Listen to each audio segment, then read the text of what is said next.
Today, we're going to briefly talk about the Player's Handbook 2024, which is just a 5e homebrew system, and another 5e homebrew system, Tales of the Valiant, and is a very good alternative if you're interested in playing something else besides the new D&D stuff.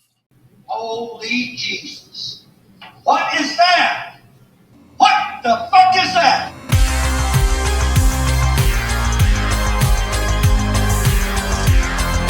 Hey everybody, welcome to RPG Boons, where we talk about everything RPG and how everything is RP. I'm going to briefly talk to you about the Player's Handbook. I was at Gen Con looking for that holy grail. What is the secret of the grail? Who does it serve? We know that we're giving away 3,000 copies, and I was really interested in getting that very precious copy of the first 3,000 that was going to be released. In order to get the Player's Handbook, you had to register for this handbook 6 weeks earlier at Gen Con. Even when I made the processing list, I was placed in 500 or so a couple of times, and I was not able to get a copy. Based on what I've seen out there in the YouTube community, it's clear that some people got way more copies than others. I've even seen people give away copies of the Player's Handbook. So you might be asking yourself, was I really there? There's video footage of me there.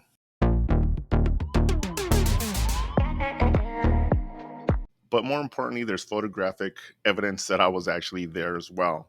As I was at Gen Con, doing all the Gen Con stuff, checking out games, whatnot, I was also checking out YouTube videos. And because this is essentially when Dungeons & Dragons lifted their somewhat embargo on all the material that's out there, essentially we started getting all these video reviews about the Player's Handbook 2024.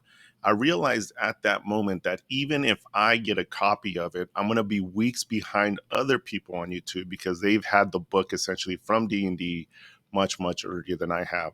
And if you look up at the YouTube content even right now, you'll see there's tons of people who have these reviews out there already. So what I decided to do is make it easier for you. I went and watched a lot of these during Gen Con as well as after. And I try to compile some of the things that we found that are in this 2024 Player's Handbook. What we know about Player's Handbook 2024 is essentially they pulled a lot of character options and spells from other books they already have previously released, such as Tosh's Cauldron of Everything. They had made drinking a potion into a bonus action, which was something I think everybody was doing anyways. They created some epic boons, which is actually in Tales of the Valiant already. They modified a lot of spells, and believe it or not, they copied essentially the Feats system of Pathfinder 2e. So what actually is Player's Handbook 2024? It really is just a homebrew 5e compatible system when you really think about it.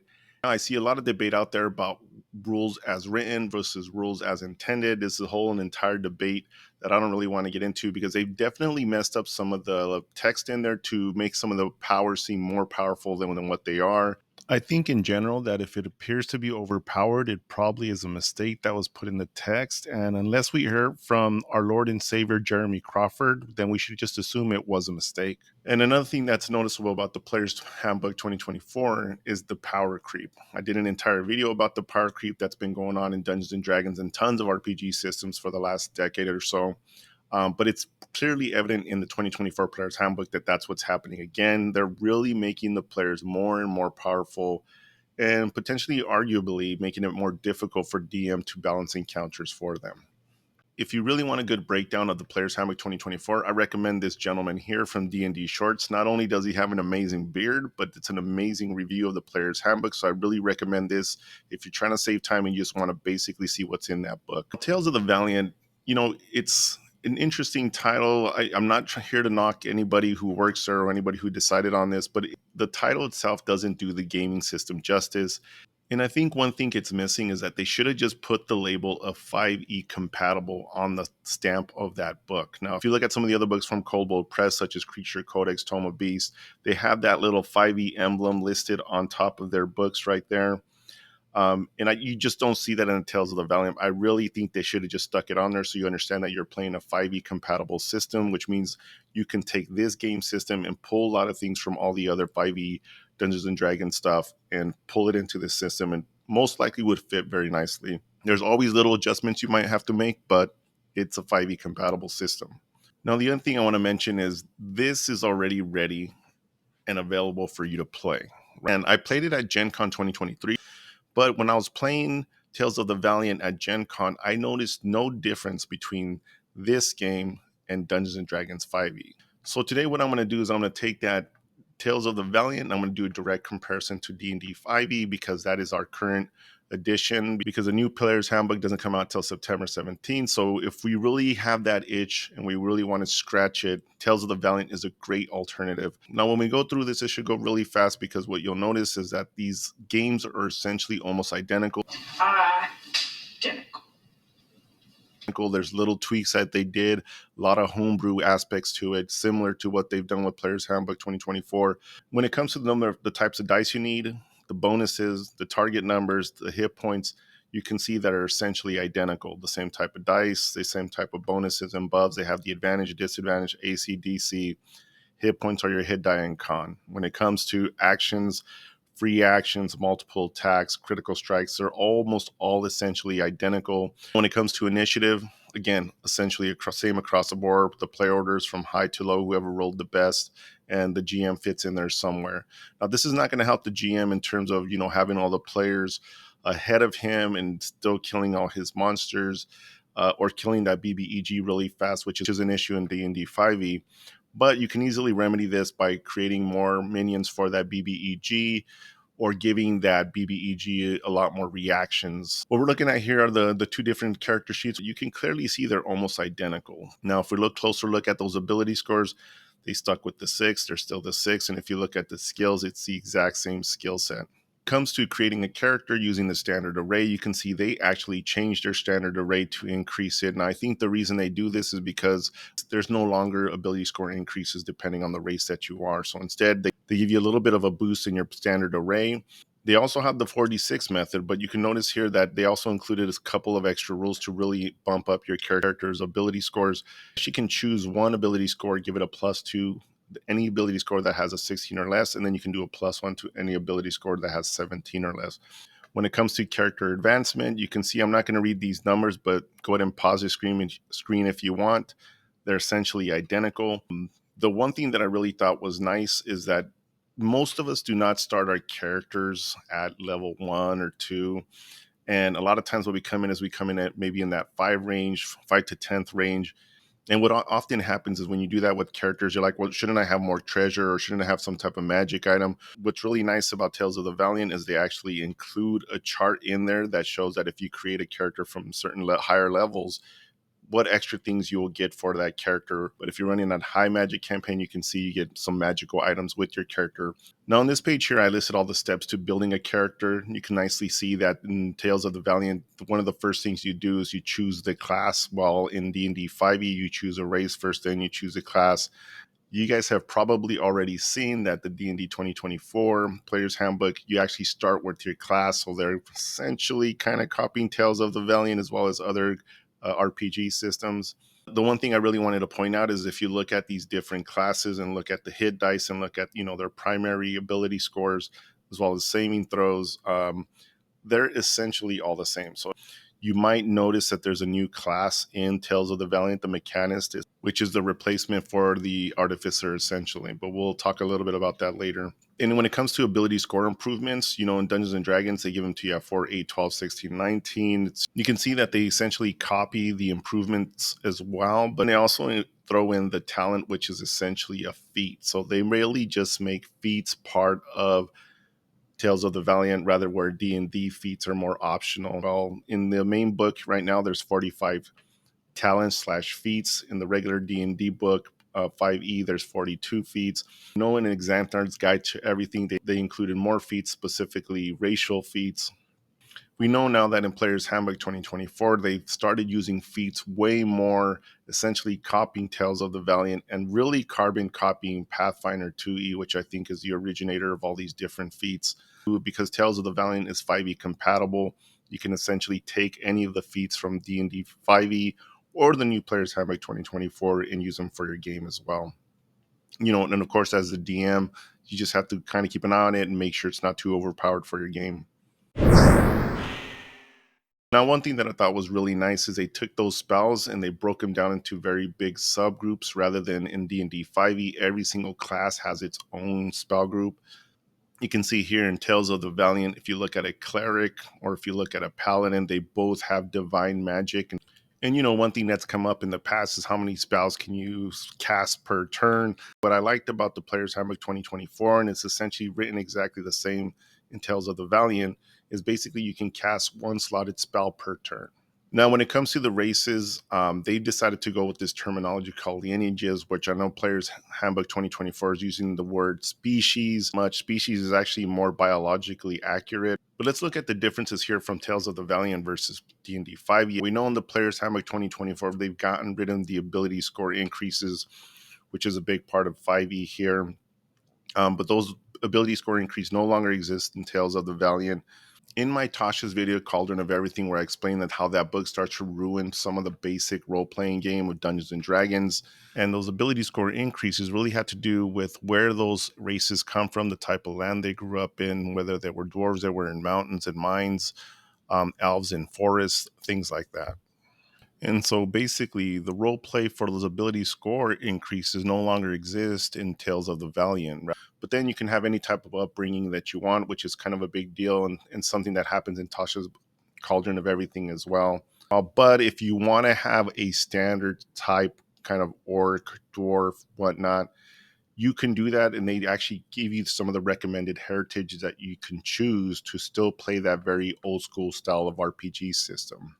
Now, when it comes to choosing your background, it's very interesting. It's very similar to Dungeons and Dragons. However, now you essentially get to choose a talent, which is essentially a feat in Tales of the Valiant. And so you immediately come with a feat in the first level of your character. Of course, this is different than the current backgrounds in D&D 5e, but we now know that for Player's Handbook 2024, the ability score increases are in the backgrounds. Now, very quickly, the armor system is essentially identical. I'm not going to really go through this again. This is that time where you hit the pause button. You can see the numbers are all the same across the board. If we look at the weapon systems, the damages, the costs, things like that are going to be essentially almost identical. But the one thing that's going to really pop about Tales of the Valiant is they started adding these weapon options, which are basically weapon maneuvers in DC 20. And here's a list of some of the weapon options. These are just kind of extra things you can do with your weapons, as again, very similar to DC 20. These do not exist in D&D 5e, but you probably already heard the new D&D 2024 has these weapon masteries that essentially copy these weapon options that are in Tales of the Valiant. If you like some of those weapon masteries from Player's Handbook 2024, remember, this is all 5e compatible, which means you can actually take those, put them into your game, and you don't really need to go by the book. All the weapon masteries are actually listed on D&D Beyond, so you can actually go there and get them and incorporate them into your game. Now, I'm going to briefly talk about some of the classes because there's little things that are unique about Tales of the Valiant, but essentially a lot of it is almost identical. So again, Tales of the Valiant is a 5e homebrew style, 5e compatible system. Here we're looking at the Barbarian. When we start looking at character progress, I'm not going to really spend a lot of time at the numbers because just hit the pause button again and you're going to see that the numbers are essentially almost identical. When you're playing the Barbarian in Dungeons and Dragons 5e, there's 3 different animals that you can choose from. And every time you reach certain levels, you get some characteristics from those animals, specifically the animal that you chose. What makes Tales of the Valiant a little bit different is that there's different animals for different levels of the character's advancement. So then you can actually have crane abilities, bear ability, wolf ability, tiger abilities. This is pretty cool. Really makes your character a little bit more versatile, and you kind of become more of a path of all animals type of barbarian. Right here, we're looking at the cleric. If you look at the numbers, hit the pause. They're all about the same. And you'll notice that the spell list is essentially, again, all divine spells, which is shared with the paladin. But one thing that stood out, I thought, in the cleric, you can infuse your weapon with necrotic or radiant damage as just a natural ability from the cleric. And you have this manifest miracles where you essentially get to take a cantrip from any single spell list and bring it into your own cantrip list, and doesn't count as part of your cantrip list as well. What God desires is here and here. And what you decide to do every day, you will be a good man. Again, these are just little differences you're going to see in Tales of the Valiant when you're comparing it to Dungeons and Dragons. Here's the fighter progress chart. Again, the number essentially are the same. Pause. You know, what's interesting about Tales of the Valiant is they don't have any more weapon fighting style. There's basically a martial action where initially there's just a list of weapon styles and then you choose from those. And essentially everybody can have similar types of weapon styles. Of course, it wasn't limited to the fighter. The fighter could have any of them. What Tales of the Valiant does is actually only give special martial action properties to specific martial classes, which I think really helps make the classes stand out. Now, in Tales of the Valiant, they have the Mechanist. Now, the Mechanist is the answer for Artificer in Telsha's Cauldron of Everything, which we know is not in the Player's Handbook 2024. Now, this Mechanist is going to have very similar abilities and traits similar to an Artificer. However, something that I thought was really, really cool is you can create Mjolnir's Thor's hammer, but essentially augmenting a Warhammer and then creating this returning ability. So now you can have a character that can create Thor's hammer or Captain America's shield. Come on, this is pretty cool. I'm not going to get into much more detail in any of the classes, but if you're interested in it, please leave me a comment. You know, I'll get back to you. I can do a deep dive into some of these classes and really do a side-by-side comparison. The next thing I wanted to look at was a Paladin. When we look at these tables, pause, about the same. One thing that kind of stood out, and at least you can say they even simplified or actually made it more clear in Tales of the Valiant, is how many spells do you know or how many spells can you actually use. They essentially put that right into the table. You can see spells known here, which is not listed in the Paladins list. And you can also see that the Paladin's go-to move, Divine Smite, is still there. And when it comes to their martial actions, the Paladin martial actions that are very complementary to the Paladin, such as Guard or Wind Up. The next thing I want to look at is the Ranger. Again, if you look at all the numbers, essentially the same. But one thing that really pops about this TOV Ranger is that instead of using Hunter's Mark as a slotted spell, it just becomes part of the character's ability. So now you don't have to waste spell slots to use Hunter's Mark. In this case, it's called Mystic Mark. And again, when it comes to those martial actions, they create things that can be very specific for that Ranger, really giving it that flavor of the Ranger or any of the martials in Tales of the Valiant. When you look at the Warlock, there is some modifications that happen in that table. When you look at the D&D 5e Warlock, anytime you have those spells, you can only cast them at certain slot levels, but you can see in the TOV Warlock, they've actually diversified that just a little bit more, giving you spells at different slot levels. And by the way, all the spells in TOV are just like in D&D, where you can increase the slot level. In this case, they call them circles, but basically you can increase the slot level to increase the effect of the spell. So that has not changed in TOV as well, or Tales of the Valiant. Now, one other thing that really pops out is that the Eldritch Blast now is only specific for the Warlock. In 5e, there was ways to get that Eldritch Blast, but in Tales of the Valiant, it's really a Warlock-specific type spell. Other than that, a lot of the other things are exactly the same. We know that in Xanthar's Guide to Everything, there was the Hexblade Warlock. That ability to use that charisma modifier as part of your attack is now just a Warlock thing. So if you pick Pact of Blade, now you can use that charisma modifier for that attack with that packed weapon. So what I want to show you here is just some brief examples of the spells. What you'll notice is a lot of the spells are essentially identical. Again, if you just hit that pause button, I'm not going to read through all the details, but even as you're looking at this while I'm talking, you can see casting time, range, component just goes look left, look right, look left, look right. You can see they're essentially the same. And if you can just quickly look at those damages, essentially the same. Cannot use Big B's hand. That's something that's trademarked with Dungeons and Dragons. So they instead call it an arcane hand, but does essentially the exact same thing. If you look at Fireball, I chose Fireball because it's one of the most common or most popular spells that does so much damage at low levels. See the spells that are essentially identical. Shield is essentially identical.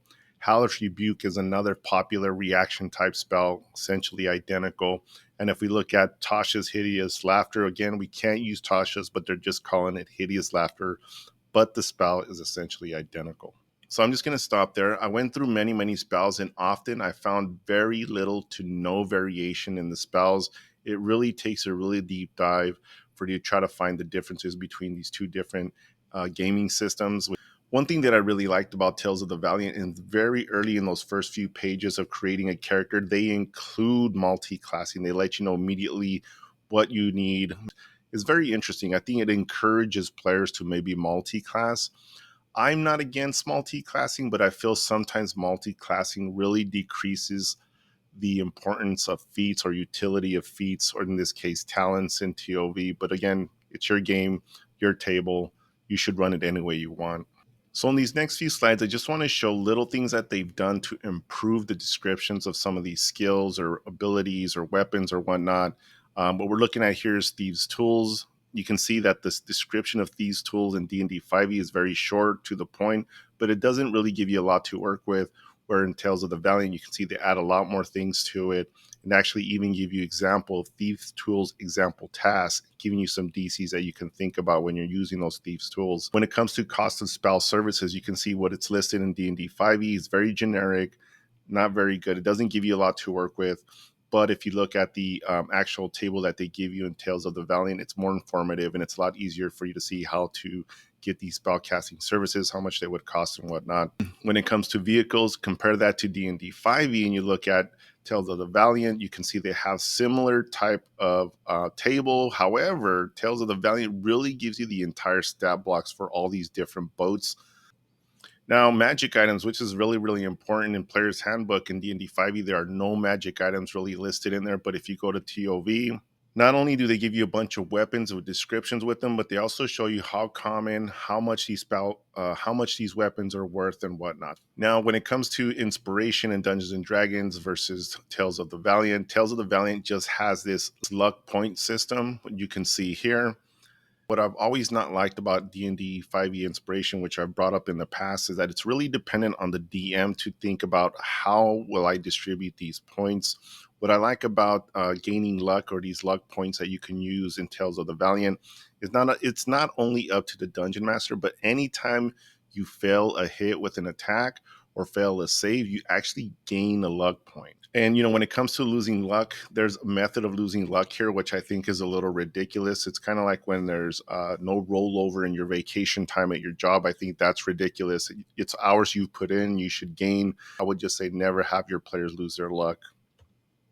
When it comes to spending those points, we know that in D&D 5e, inspiration points equals advantage on rolls. When it comes to Tales of the Valiant, those luck points are actually used in a specific kinds of ways, where for every luck point you use, it's a +1 bonus. Or you can use 3 luck points to do a reroll, essentially giving you an advantage. We know that in the new Player's Handbook 2024, they're calling it Heroic Inspiration, and that's essentially just a reroll. And of course, anytime you want to, this not only is Player's Handbook 2024 5e compatible, so is this Tales of the Valiant, so you can steal any of the rules you want from any other 5e system. Now, when it comes to the cost of D&D 5e, currently the textbook is $30 to $35, depending on where you go to buy that, where Tales of the Valiant is currently $59 or $60 for that hardcover. But there's a couple of things to consider. Tales of the Valiant actually has a lot more resources in the book than the Player's Handbook does for 2014. In addition, it has a huge list of magical items that you can find in Tales of the Valiant as well. And on top of that, you can get a PDF copy, which means you can send that copy to your friends if you want. Everybody can create their characters on their own and then bring them to the table. This way you don't have to worry about everybody having copies of the Player's Handbook or the Player's Guide. When it comes to D&D Beyond, they're selling their hard copy for $50, which is a little bit less than the Tales of the Valiant. But remember, there's just a little bit more resources in Tales of the Valiant compared to the Player's Handbook, even in the 2024. And of course, because they're both 5e compatible, you can essentially take things from Player's Handbook 2024 and pull those into your game easily. Now, they have a digital part of the D&D Player's Handbook or any of the digital content D&D Beyond that you can purchase, but it's really not worth it. Not only do you have to get a subscription to D&D Beyond to do that, but then when you look at these digital books, they're actually really crappy. You can only get certain bits of information at a time. And I think they do this to try to prevent people from basically copying pictures off of the screen and then pasting it and creating an entire book for it. But it's really, really annoying, especially if you're like a dungeon master and you need to dig through a book. It is so nice to look at a PDF copy where you can just flip through the pages really fast or do search for keywords to essentially find what you're looking for in that book.